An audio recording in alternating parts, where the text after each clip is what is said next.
just show you my journey. And I will have a disclaimer here because in 2005, when we decided to educate the masses, we were market timers. I've been a market timer for so many years. Then the problem is that, I think I shared this story, is that by 2007, 2008, when we saw the market coming down and we were warning people to get out, most of them did not, until the 2008 deleveraging came. And then we changed the business model. The business model became a long-term investment, easy investment program that was launched, I think, somewhere in October 2008.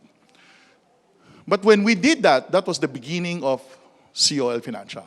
COL Financial was born, basically, with the intention of helping people, the masses, learn how to have that financial literacy mindset and being able to have an investment program that when they retire 10, 20 years from today, they will all be financially free. So the disclaimer is here is that because sometimes my action is not really long-term investing. It is a lot of market timing. Okay, so let me share with you, this is my whole journey. I started as an investor. I was exposed to the stock market when I was a JA mini company president. And one of the mentors came from London School of Economics. And I visited his office at the back. There were so many charts.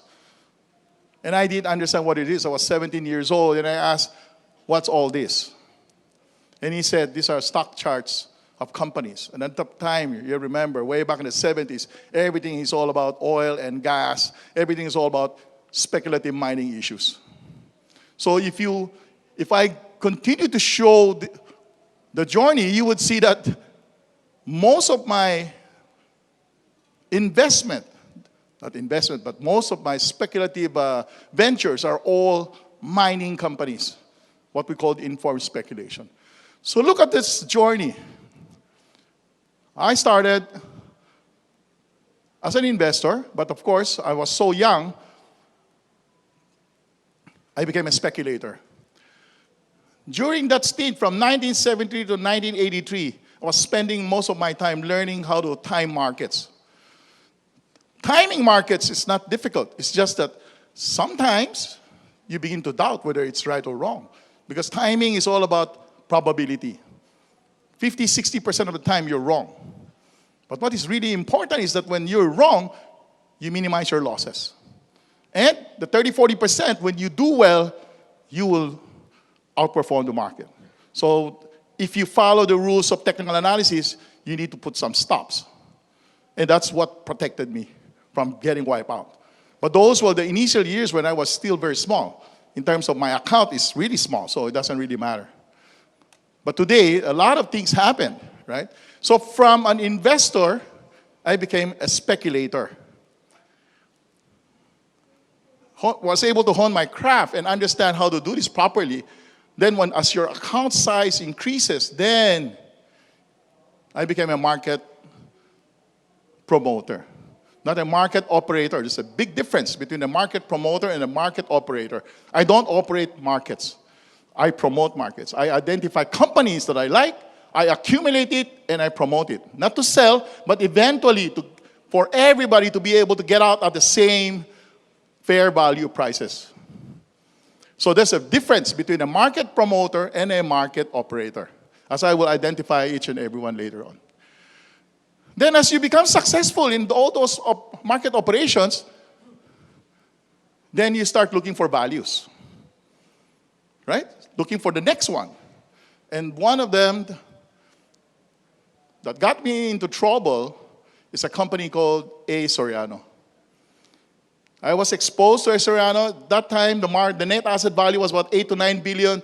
We own ICTSI, we own Asian Bank, we own the Enterprise Properties, we own Aboitiz Transport. We own so many things. Amampulo, El Nido. So I started accumulating the stock. It was 2.5 billion market cap. As I accumulate, one board seat, the price was still the same. And then accumulate again and accumulated. 2 board seat, hindi pa umakit ang presyo. Those are the challenges when you identify companies and you feel that there's value, but since it was a holding company, we couldn't do anything. Then the next one, of course, is that experience of mine, and of course there is a God. I always say there is a God. 1997, before the crisis or during the crisis, I was able to get out of that huge position. But without that experience, there is no Call Financial today. There is no Call Financial. Because with that experience, what happened to us is that when we had 2 board seats, the company decided to issue 1 billion shares of stock to dilute us. Ay wala na kami yung pera, patay na. So those are the challenges that we have. So the whole journey is all about being an investor, learn how to speculate properly so you will have money to be able to do long-term investment. So I am indirectly, today, we have identified that I am also a value person, but I'm also a momentum investor. Meaning it's a value, momentum investor. I make money using my skill, and the profit that I have, I identify a company that has value. All right? So this is the whole journey. The last 46 years. I will now break it down so that you can see it.